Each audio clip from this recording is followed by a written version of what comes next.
So dark, 30 hours. It's early. Not as early as I wanted it to be, but it's still pretty early. Heading on a little road trip this morning. We're going to heading towards Wisconsin to pick up a couple of pieces of farm equipment. So figured I'd take you along for the ride, and you get to maybe see a couple of things. So, but we'll try to get you updated here before too long. All right, talk soon. Well, it's just starting to get daylight. A little more than daylight, but I don't know if you can see that car up there. Visibility's getting bad. Why in the world I'm not I'm going to Wisconsin on a day like today, I don't know. But oh, geez, almost forgot again. Hey, I'm Tim. This is Willows Way Farm, and we're on a road trip. So I'll just give you little updates on through what we're seeing and what we're going through. So probably catch up with you and show you the Mackinac Bridge here in a little bit. Well, that is the Mackinac Bridge. About 5 miles long. I don't know exactly when it was built. I think it was built back in the 50s.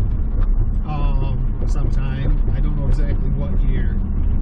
So, that's the Straits of Mackinac. Don't worry, my buddy Scott's taking the video, so you can't blame me if it shakes, and I'm not doing it while I'm driving. So, someplace out there, that is Mackinac Island, I think. I've never been out on that, but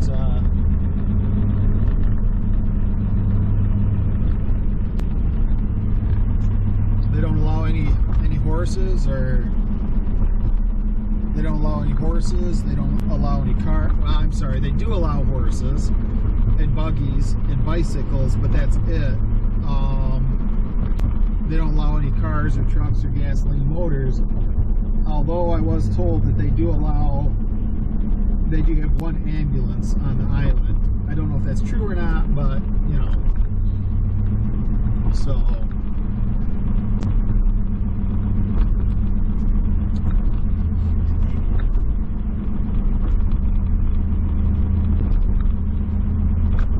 we're almost in the U.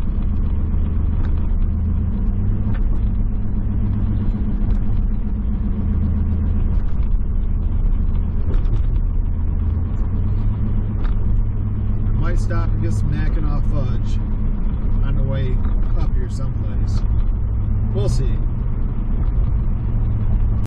I'd say some smoked whitefish sound good too, so I might have to stop and get a piece of whitefish.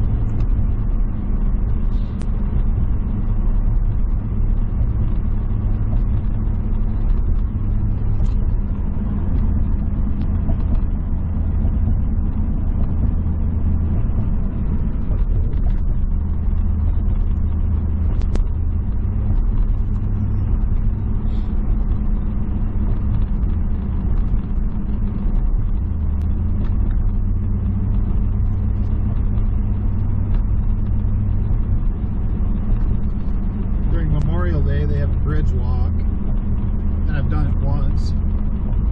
You park on one side of the bridge, and buses take you across, and you walk all the way back across this. And I think it's Labor Day, or right around then, they have an antique tractor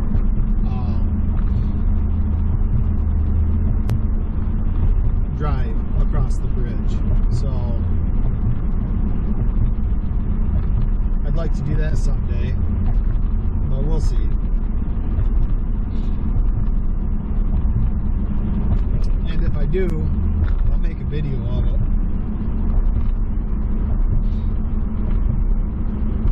My cousin and I talked about this next year, maybe bringing the old farm halls up and running across it. So we'll see.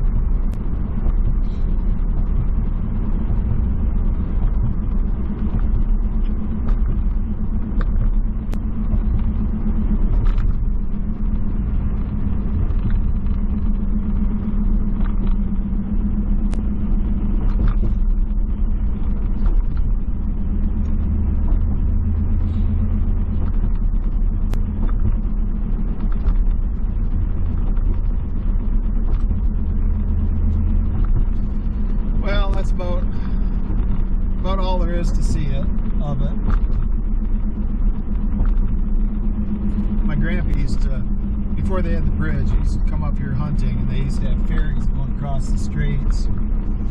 And he used to come up to the Upper Peninsula deer hunting. And him and Grandma would come together, the way I understand it. That had to have been in the early 50s or in the 40s. I don't know how much he came across up here after they put the bridge in. A lot of things I would like to have known that I never thought about talking to him about when I was a teenager.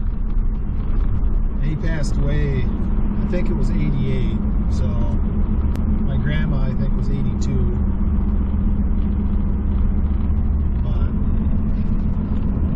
Anyway, they do charge a toll for that. I'm coming up on the toll, so I have to get some cash out and pay a toll. So we'll get some video of Lake Michigan, driving across the north side of it here in a little while for you. All right, see you in a second.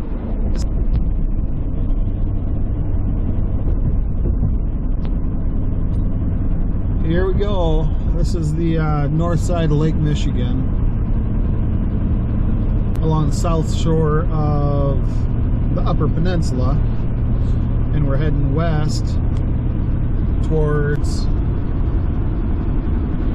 Wisconsin.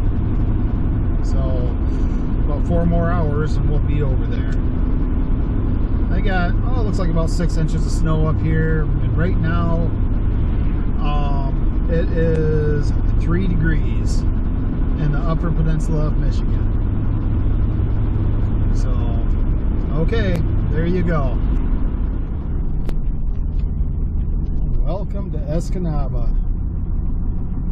There's a movie once called Escanaba in the Moonlight. I don't know if it's actually made here or not, but yep, this is Escanaba, Michigan. Not too far from the Wisconsin line. So I don't know if you can see that over there. That is the Escanaba Water Tower. So been a few years since I've been through here, but yep. See, there are people that live in the UP. We are crossing the state line into Wisconsin. Marinette is the town. I don't know the name of the river, but it divides the Upper Peninsula of Michigan and Wisconsin. So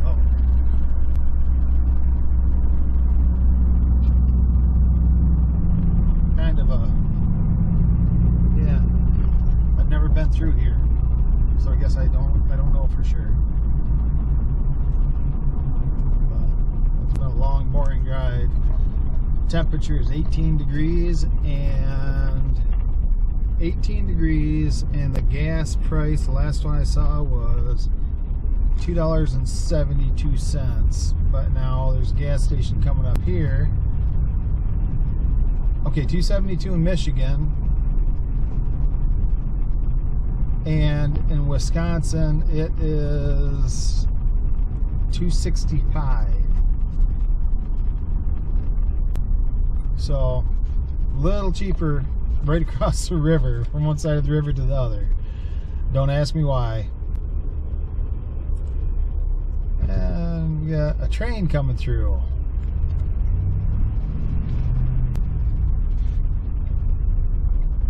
So, yep, here we are. Almost to our destination. We're going to be there in about a half an hour, so load up and then we get to go home. There's the train.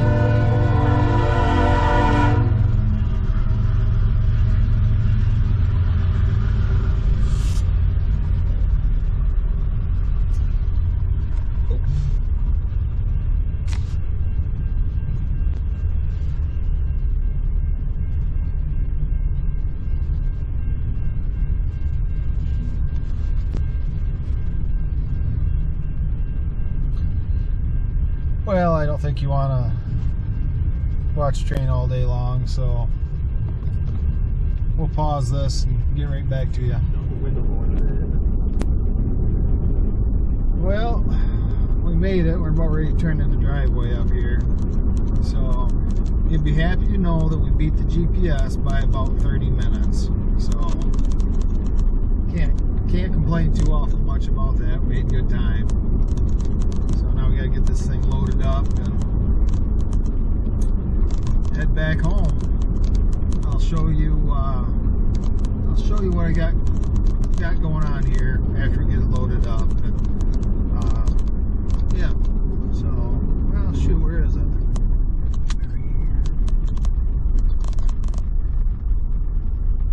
Well, I don't know which house it is. What was it? Okay, I gotta look for this. Hold on. Well, we got loaded up about a half an hour ago, and we're headed back home. So it's saying about 8 hours, and we'll be there. 8 hours and 15 minutes, something like that. So it'll be a long ride home. But we got what we came to get. It's a little lift elevator, and it's hard for me to describe, but it's for the next corn crib that I'm putting up in the spring. So what it does is it goes underneath of the concrete. There'll be a little slot cut out in the concrete about a foot and a half wide. Boards covering it, so I can take the boards out and drop ear corn into it, and then it'll feed out that way. So, and then we bought a wide front for a Farmall M that I have sitting there at the house, and I didn't really need it, but the guy had both of them, and well, a wide front's a little bit nicer than a narrow front. So narrow fronts turn a lot tighter, and they're quicker to spin around.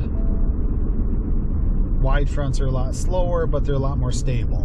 So I think the wide front is probably gonna work out just fine. I'll keep the narrow front just in case I don't like it, but we'll probably work on that in the spring,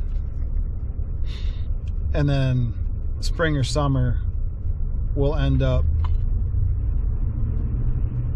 pouring the base for that second corn crib, and then we're going to put that up, set the lift elevator, and probably build a little roof over it so ice and water don't get in it, because the motor's exposed. So, but I'll show you what that is after we get home, and or tomorrow or one of these days. But I'm pretty excited about it. It should work good for us. So anyway,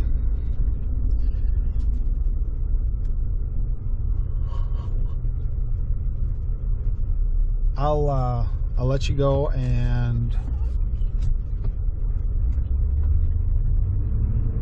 I'll make a little clip of what that is tomorrow, and so you can kind of get an idea what I'm talking about. So anyway, talk soon. Well, we made it home safe. So this is what we got last night. This is the front end for the Farmall. So I'm gonna put that underneath so we can have a wide front end. Tires for it are right here. This is that lift elevator, corn elevator. So it's a little giant elevator. They haven't made them in about 35 years, and they're kind of a little bit hard to find. I've been looking for one for 2 years, and So I finally found one. That's why we went all the way to Wisconsin. But so yeah, that was the whole reason for the trip. It is what it is. So but it'll go underneath in the bottom of the corn crib, so it'll kind of automatically feed the corn out. So but anyway, we got a lot of projects around here we got to start in the spring.